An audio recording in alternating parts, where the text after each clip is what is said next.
Sebelum kami dari kelompok 2, perkenalkan nama saya Garut Martiniram.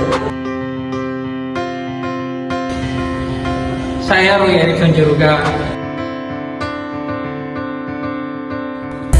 Hai, saya Maria Febriana Mau. Hai, saya Elizabeth Naftali Putri Taniveto. Hai, saya Aprila Jamila Numeni. Teori keunggulan absolut dan komparatif adalah dua konsep dalam perekonomian dan perdagangan internasional yang mempengaruhi bagaimana dan mengapa suatu negara dan dunia usaha mencurahkan sumber dayanya untuk memproduksi barang dan jasa tertentu. Kedua, apa perbedaan antara teori keunggulan absolut dan komparatif? Yang pertama yaitu dari teori keunggulan absolut yaitu kemampuan suatu negara untuk menghasilkan lebih banyak barang atau jasa dengan input yang sama. Sedangkan teori keunggulan komparatif yaitu pada yang relatif, kemampuan suatu negara untuk menghasilkan barang atau jasa dengan biaya keduanya yang lebih rendah. Berikut beberapa ketentuannya, yaitu keunggulan absolut bertujuan untuk berproduksi yang efisien dan dalam suatu negara, sedangkan keunggulan komparatif bertujuan untuk absolut sumber daya yang efisien secara global. Pertumbuhan ekonomi yaitu mengadakan keunggulan absolut saja dapat menghambat pertumbuhan jangka panjang, sedangkan keunggulan komparatif memungkinkan adaptasi terhadap perubahan kondisi pasar. Yang ketiga, bagaimana penerapan teori keunggulan absolut dapat meningkatkan efisiensi produk suatu negara.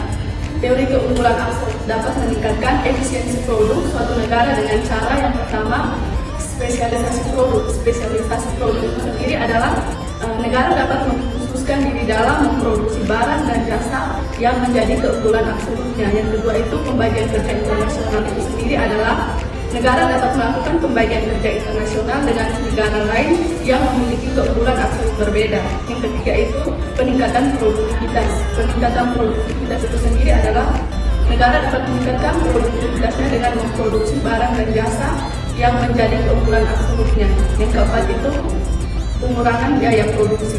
Itu sendiri adalah negara dapat mengurangi biaya produksinya dengan memproduksi barang dan jasa yang menjadi keunggulan absolutnya.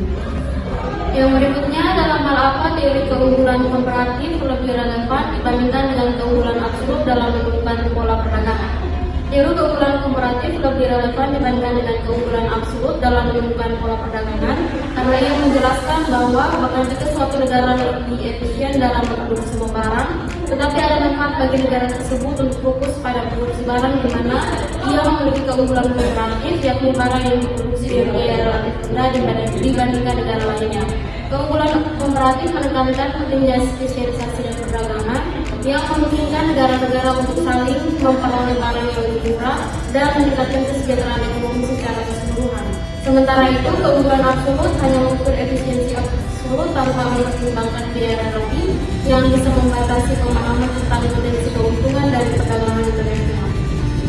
Yang berikut, penerapan keunggulan komparatif dan keunggulan absolut dapat memiliki dampak yang berbeda terhadap pertumbuhan ekonomi negara berkembang, yaitu keunggulan komparatif dibagi menjadi 4. Yang pertama itu spesialisasi dan efisiensi, yang kedua perdagangan internasional, yang ketiga inovasi dan teknologi, yang keempat penciptaan lapangan kerja. Sedangkan keunggulan absolut dibagi menjadi 3. Yang pertama fokus pada produksi, yang kedua investasi asing, yang ketiga stabilitas ekonomi. Sekian presentasi dari kelompok 2, kami ucapkan terima kasih.